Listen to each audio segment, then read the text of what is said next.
तो जी स्वागत है आप सभी का मेरे YouTube चैनल स्वाति बिश्नोई की रसोई में। मैं आ गई हूँ एक और नई रेसिपी के साथ। आई होप आपको ये रेसिपी पसंद आएगी।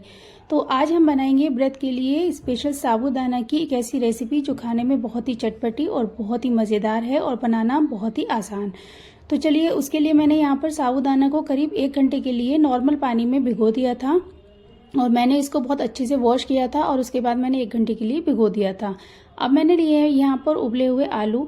तो आप देख सकते हैं कि आलू का जो साइज़ है वो बहुत ज़्यादा छोटा है। आप अगर बड़े साइज़ के आलू ले रहे हैं तो यहाँ पे 2 भी काफ़ी होंगे। तो ये जो उबले हुए आलू हैं मैंने इनको छील लिया था और अब मैं इनको मैशर से मैश कर रही हूँ। तो अगर आप मैशर से मैश नहीं कर सकते, आपको लगता है कि आलू मोटा रह गया है, तो आप उसको यहाँ पर ग्रेट कर लें। तो देखिए, आप कद्दूकस से ग्रेट भी कर सकते हैं। तो यहाँ पर मैं बहुत अच्छे से मैश कर लूँगी आलूओं को और इसके बाद हम इसमें मिलाएंगे अपने व्रत के लिए मसाले जो कि हम खाते हैं। तो यहाँ पर मैंने मिलाई थी आज कटी हुई हरी मिर्च। तो मैंने यहाँ पर 2 हरी मिर्च ली थी जिनको मैंने बारीक चॉप कर लिया था। और अब मैं यहाँ पर ले रही हूँ आधा चम्मच के करीब गरम मसाला। आज मैं यहाँ पर नमक नहीं डाल रही हूँ क्योंकि यहाँ पर मैं बिना नमक की ही ये रेसिपी बना रही हूँ, क्योंकि हमारे यहाँ पे जिनके लिए बन रही है वो व्रत में नमक नहीं खाते हैं। और अब मैंने यहाँ पर डाली है हरा धनिया की पत्ती जो कि मैंने बहुत अच्छे से वॉश कर ली थी। आज मैं बस यहाँ पर इतना कुछ ही डाल रही हूँ। आप चाहें तो जीरा भी ऐड कर सकते हैं, लेकिन मैं यहाँ पे बहुत ही सिंपल रेसिपी आपको बता रही हूँ। तो चलिए, ये तो हो गई थी हमारी स्टफिंग। अब मैंने लिया है साबूदाना। तो साबूदाना को उसमें भी मैंने हरी मिर्च डाली थी और मैंने यहाँ पर डाला था थोड़ा सा ग्रेट करा हुआ अदरक और मैंने यहाँ पर डाला था गरम मसाला और मैंने यहाँ पर हरी पत्तियाँ धनिया की यहाँ पर मैंने ऐड कर दी थी। और अब मैं इनको बहुत अच्छे तरीके से मिक्स कर लूँगी। तो ये जो रेसिपी है ना, ये खाने में भी बहुत चटपटी है। और हाँ, अगर आप यहाँ पे नमक खाते हैं तो आप सेंधा नमक जरूर से मिला लीजिएगा। हमें नहीं खाना है तो इसलिए हमने यहाँ पर नहीं मिलाया। अब मैं यहाँ पर बाइंडिंग के लिए डाल रही हूँ 1 चम्मच सिंघाड़े का आटा, क्योंकि हमारे यहाँ सिंघाड़े का आटा भी खाया जाता है। आप जो भी आटा खाते हैं ना, राजगीरा आटा या फिर कूटू का आटा, जो भी आप खाते हैं आप वो यहाँ पर मिला सकते हैं। और अगर आप चाहें तो यहाँ पे अरारोट भी मिला सकते हैं। तो ये देखिए, हमें यहाँ पर बाइंडिंग के लिए 1 चम्मच आटा इनफ होगा। और यहाँ पे अब हम इन सबको बहुत ही अच्छे तरीके से मिक्स कर लेंगे। तो ये देखिए, हमने साबूदाना में आटा और जो हमारे मसाले थे वो हमने बहुत अच्छे से मिक्स कर लिए हैं। तो चलिए, अब मैंने हाथों पे लगा लिया था तेल, हल्का सा मैंने हाथों को ग्रीस कर लिया है। और अब मैंने यहाँ पे एक छोटा सा पोर्शन लिया है साबूदाना का और मैं उसको इस तरह से एक चपटा वाली शेप दे रही हूँ, जैसे हम एक रोटी के लिए देते हैं, कचौड़ी के लिए। और यहाँ पर ना मैं आलू की स्टफिंग इसके अंदर फिल करूँगी। तो अगर आप चाहें, अगर आपके पास टाइम है ना, तो आप आलू के इस तरीके से ये जो गोले हैं ये बनाकर रख दीजिए, तो आपका काम और भी आसान हो जाएगा।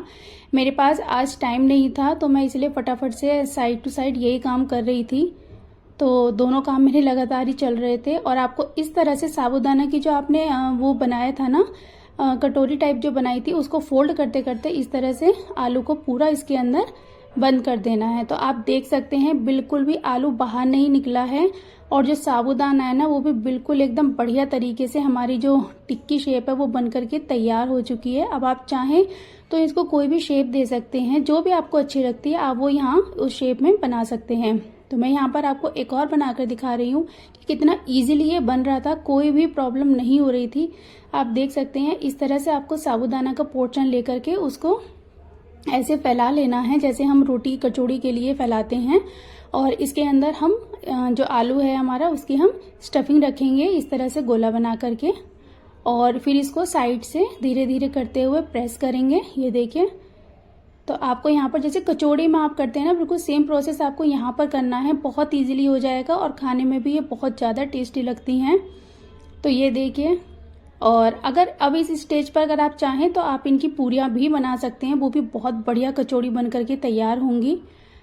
तो मैं यहाँ पे कचौड़ी तो नहीं बना रही हूँ, बट मैं यहाँ पे आपको दूसरी शेप में इनको टिक्की शेप में बहुत अच्छे से बना लूँगी। तो आप देख सकते हो कितनी बढ़िया लग रही हैं ये बनने में, कहीं से फटी हुई भी नहीं है और बहुत ही बढ़िया लग रही हैं। आप ये रेसिपी ज़रूर से ट्राई कीजिएगा। और हाँ, अगर रेसिपी पसंद आए तो चैनल को सब्सक्राइब, लाइक, शेयर करना बिल्कुल ना भूलें।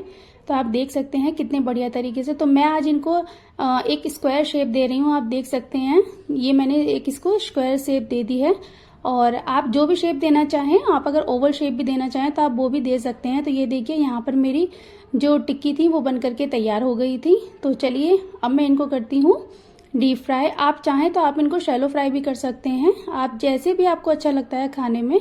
और अगर आप बहुत ज़्यादा ऑयल नहीं खाना चाहते तो आप इनको शैलो फ्राई भी कर सकते हैं। मैं यहाँ पर इनको डीप फ्राई कर रही हूँ। तो ये देखिए आपको यहाँ पर पहले एक एक टिक्की ही करके डालनी है, जिससे कि वो एक दूसरे से चिपक नहीं जाए, क्योंकि ये चिपकती बहुत जल्दी है, क्योंकि साबूदाना है वो बहुत जल्दी चिपक जाता है। और एक एक करके आप इनको अलटते पलटते रहें। और हाँ, गैस का जो आपको फ्लेम रखना है वो हाई ही रखना है। तो ये देखिए ये अंदर से भी बहुत अच्छे से पक चुकी थी। और ये जो हमारी रेसिपी है ना, ये झटपट बन के तैयार होगी और खाने में भी बहुत ज़्यादा चटपटी, बहुत टेस्टी लगती है।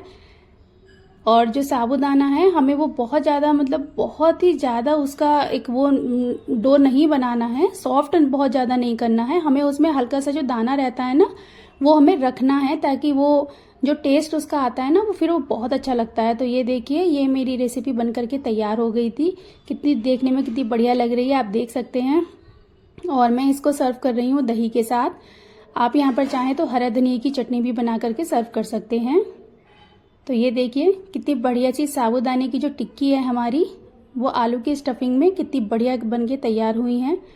तो ये देखिए ये अंदर से भी बहुत ही अच्छे से पक चुकी थी।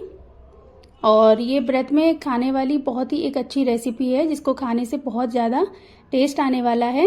राधे राधे।